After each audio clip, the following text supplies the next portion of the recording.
Okay, so I'm going to do a video. Excuse me if it's a bit too quiet. Please up the volume if that's the case. Obviously, because the microphone's on my laptop, so I don't know how quiet it's going to be. Anyway, so here we are in Stellaris. This is my little empire, and it's fairly early game, 25 years in.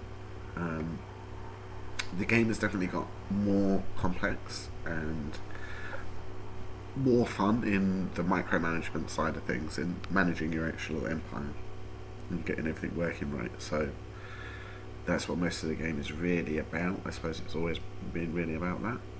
So hopefully that still appeals. I've made friends with my neighbours here because I've been very lucky with my start. I've got 2 fallen empires down here. All this empty space which appears mostly to be dead-ended, and by the looks of it, potentially, it seems like I haven't seen down here yet, but it looks very cut off and protected so far. So that means I can expand into all of this eventually, although my influence is extremely low at the moment and not going up very high. I'm only getting 0.11 influence. So one of the things that's changed is you can now see yields up to 2 decimal places, and for things like research stations I can now see this is a 3.9, so that's nice to know because you get lots of bonuses that stack and increase the values of things. So this began as just a raw 3 and then has grown to a 3.9 through my repeatable researches technologies. So this is, I guess, sort of a tutorial. I don't know how good it's going to be. I'll do my best. So start off with this. This is not very important. It's your flag. You click it at the top and it just comes up with your governing ethics, your civics, what your origin is. My origin is Mechanist, which is this civilization has been preoccupied with the idea of metallic automations since the Steam Age. Although many said it could not be done, the first true robots left the assembly lines long before even rudimentary spaceflight was achieved. So this is actually probably who I'm going to play as. I'm wanting to just make sure that I could not completely fail with my empire choice. I would advise for yourself, depending on what you want to do, but you want to go culture direction anyway, so I would go like egalitarian, democratic, and probably xenophilic. Yeah, almost certainly you want to go for that.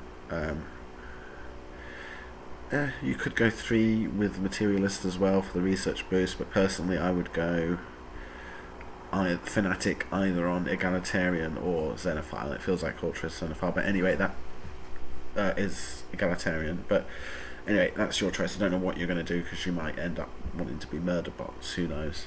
But I would advise going for something relatively straightforward. I wouldn't go for a hive or anything like that right now, because they've completely reworked resources, so hives are like really interesting now but extremely difficult because you colonize using something called biomass, and biomass is what it sounds like. It's your populations, is one of your building resources, and it's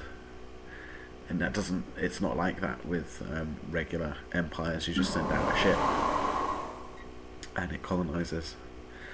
So this is a planet screen. You have your build queue on the side here, which can be opened or closed with this button. And then you have, so this is obviously very different. So they've changed populations now. So the populations, whereas this would have been 56 populations previously, it's now 5,600, and then that enables smaller numbers of populations. So like, as you see, I've got 5,692, which is really cool. It makes it much more fun, I think, to have more pops to play with, and their jobs produce smaller amounts per pop because each pop is less people. So if you think about it, you say this is 25 years past going to space. Let's say we have about 10 billion people on the planet. Let's say that's where it's at. Then each 1,000 is about 2 billion, you could say. And then that runs all the way down to each pop is about 2 million people, if you want to think about it that way. But it's up to you. You can think about it however you want. So you have your city districts, which is your main core. So previously you just had district types. You just had you may or may not remember how it looked previously. It doesn't matter. This is how it looks now. So your city districts, which within you can have 2 specializations once your colony is built up enough. So obviously your capital starts with 2 unlocked immediately. I have this is my second planet is too small to have a second speciality, so it just has a first one. I haven't built any buildings there yet, but it does still supply some jobs from the specialization. And the jobs that it provides, it will provide every city district that you build. So this is the build one. If you hover over build, here you can see a breakdown of the number of jobs it will produce based on specialization. So not the buildings. The buildings themselves produce additional jobs or effects depending on what the buildings are, and they're separate and they don't stack. But the specialization does. So this specialization produces every city district, physicist jobs, bureaucrat jobs, metallurgist jobs and artisan jobs, plus housing. These specializations, as you can see, do deduct from overall housing. Probably won't be an issue for you. As you can see, I'm actually having a bit of a problem with amenities at the moment. Not developing enough of them. So, employment. And then you have your. So I have a speciality available now if I want to. I'm not sure if I'm going to go for that just yet. You have your 3 districts, your 3 resource districts as previous. So some planet types have different kinds of districts. Ring worlds and arcologies have unspecialized districts that just produce housing until you choose a specialization, and then it turns it into that. And habitats, it varies. It depends. If you put it over a mineral producing planet, for instance, it will have mining as one of its resources. If you put it over a research will be one of its. Otherwise it's got some undifferentiated ones, just like Ringworld and Arcology. But on planets, it's generators, mines and farms, and they also have specializations. And if I select this specialization, that enables me to build 3 buildings which are related to specialization for generators, and it varies what you can put on there. There's also the researching, and this one changes the kinds of buildings you can put on there. It also changes the jobs per district, so it adds 50 jobs per district, whereas this one adds 100 jobs per district. Okay, so there's 2 districts. So if I went to energy generation specialization, that would produce another 200 technician jobs right off the bat, just by choosing the specialization. And why aren't I choosing a specialization, you may ask? Right, so we look at economy. Economy has gotten much more complex, as you can see. One of the great things about economy now is you can modify sliders, so you can actually choose to unemploy people. Now, I'm not good enough at the game to really do this, but I have watched a couple of tutorials where some builds, and I did try one, but unfortunately they updated it and nerfed it because it was like a super cool build with 1 planet. But yeah, you can tweak who's doing what jobs.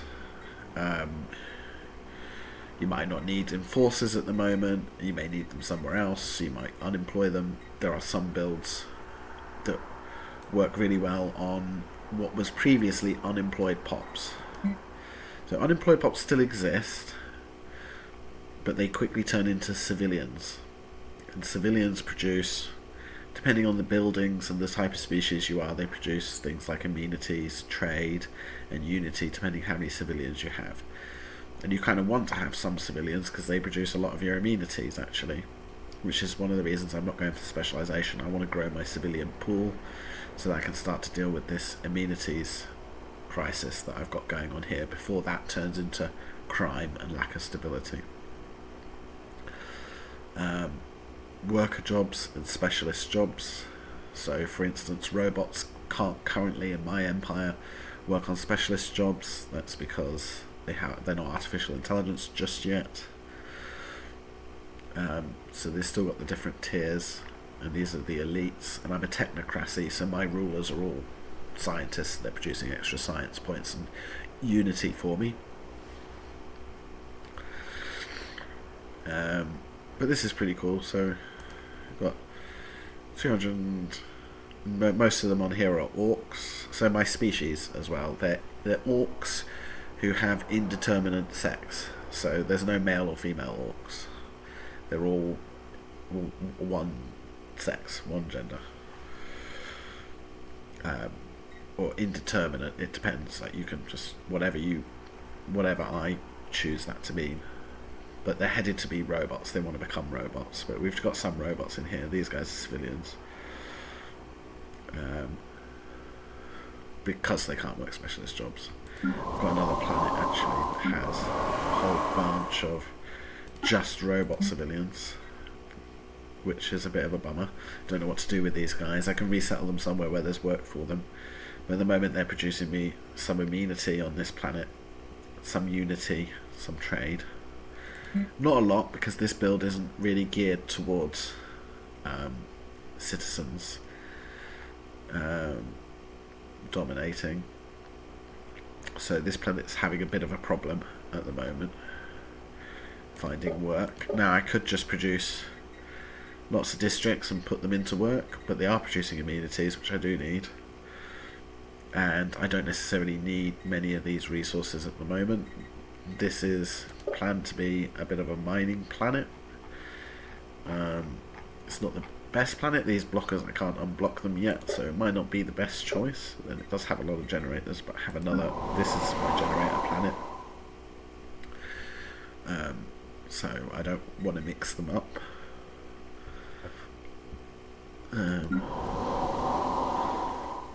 Yeah, so situation log. This is things like digs and special research projects, and just where you keep track of events that are going on in the game, things you want to go and have a look at.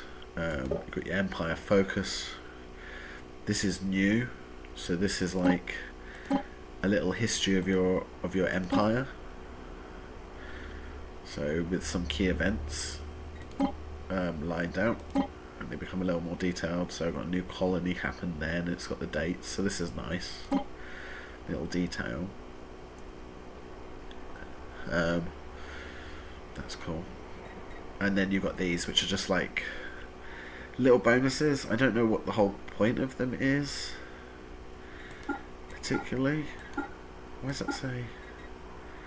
Why does that say 0 out of 150? I know I've done a bunch of them, so it shouldn't say 0. But anyway, it didn't earlier. I'm not sure what's going on there. Then anomalies, and just your victory, your scores. So I'm doing okay. So I'm equal with my neighbours, which is good for now. Sometimes I'm way behind actually in the beginning, and I just have to like rely on having a good friend, and I've been quite lucky with my start here though. So then you've got government. Government has changed. It's got a council now. It's got agendas, which you want to really look at what they do. So these come up every now and then, and they have like two. This is the initial phase, and in the initial phase this one produces some pop assembly speed, materialist ethics, attraction, and then when it gets launched, it produces the second tier, which is even more the higher bonuses. So you want to look at which ones of these you've got going on and choose appropriately to what you want to achieve. And then factions, you won't spend much time in here. They're important, they produce you unity, you want to keep them happy. Policies and edicts, super important, really, really important. This is what really changes the nature of your empire. This is everything from setting pre-sapient rights to robotic rights to orbital bombardment stance, your war philosophy, everything. And these all have effects on your empire. And the edicts as well, you have an edict cap, so you can, like, my edict cap's very low at the moment because I haven't done any research into it, but at the moment anything under 30 is free. So I've only got the one going, which is my survey speed. It's free because it's under the cap. If it goes over the cap, it comes out of Unity. And Unity is extremely important. Unity is where you get your Ascension perks and your traditions. Unity is also what you hire leaders from. It's where leaders consume it. And it's just overall very, very important to have as high a Unity as you can. I'm not doing too great on my Unity, but I'm trying. I say I'm not particularly great at this game at the moment. So obviously you've got all your basic resources up here. This is trade, so this has changed. So this used to be energy credits, used to be trade. They've separated energy credits from trade. So now you just have energy.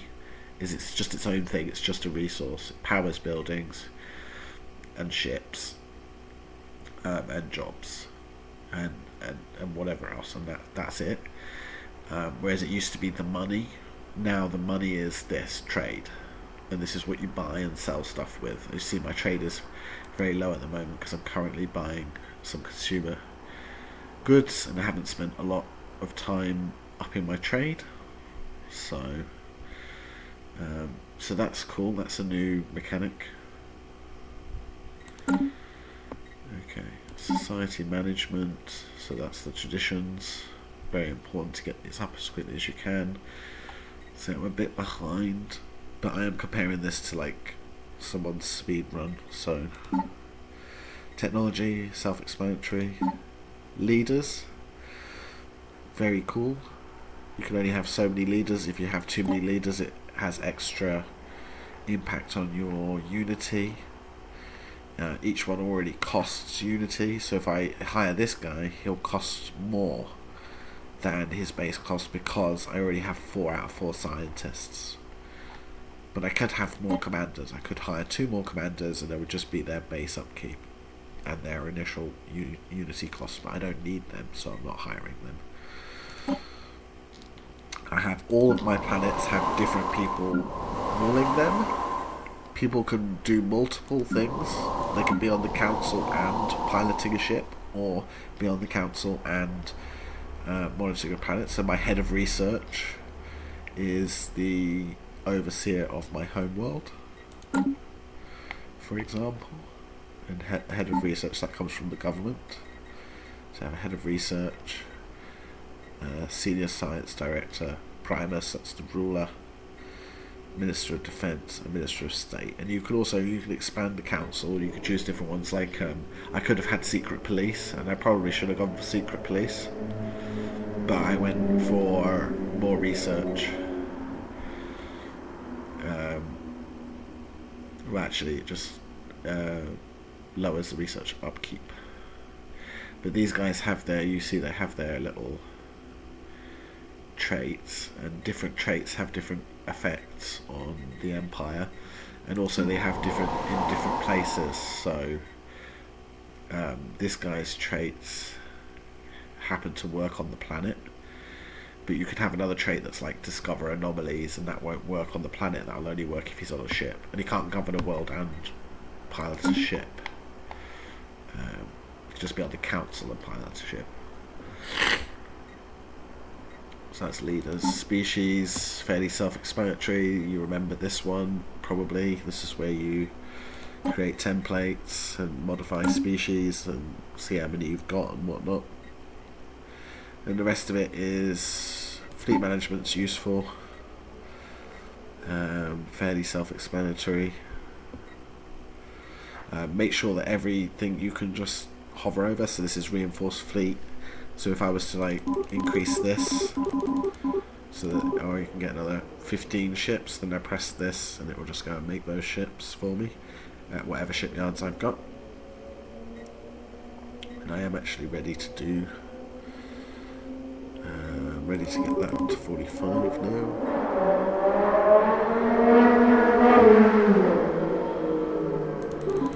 Let's go to 40. Okay. So most of that's most of it's fairly self-explanatory. I hope this is somewhat helpful. This is empire size. The bigger your empire is over 100, the more technology and traditions cost. So you see mine have gone up by 7%. My empire is relatively small, so it encourages you to keep your empire small if you can. But you can ascend planets and you get things that reduce the impact. So you've got technologies that reduce empire pop size, has less effect on empire size. You can ascend planets. It costs you unity to ascend planets, and that it decreases the empire size again. Really, really useful, but more useful later in the game because you just won't be able to afford it now. Especially before you want to get to your third. You want to complete your third tree before you start spending unity on other things. Mostly because the really cool stuff, like if you want to become cybernetic, or if you want to become robots, or if you want to become psionic, or you want to have genetic mastery, which is another one, a new one, biomorphosis, which is super cool. I haven't really played with that much. You might enjoy it. These are like the third one slot, so these really have a massive impact on what direction you will go in. You can ignore these and go completely whatever your own way is, but I am planning on taking synthetic evolution, so I'm trying to get through my 3 trees for my 3rd ascension perk.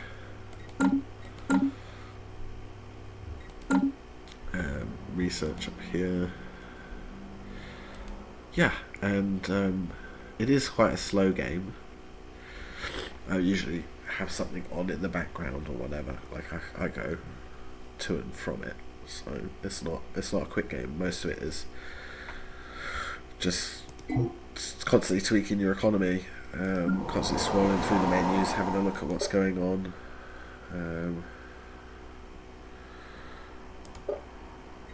You know, popping up buildings, so you won't get warnings about unemployment anymore either. I've got a warning about unemployment here, but that'll disappear. That'll turn into civilians, and then it'll stop warning me about it. So you don't know if you've got unemployment going on. You have to actively go back to the planets, check it. You have to constantly check your economy tab. Anomaly found. Management's where you get rid of blockers to free up districts. So on this planet, my mining districts are being blocked by... They're being blocked by this deep sinkhole. It's blocking 3 of them. So I need to get rid of the sinkhole.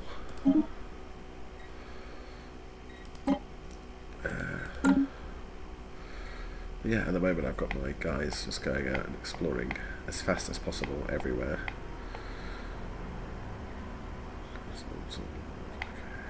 Alright, that'll do for now, I think.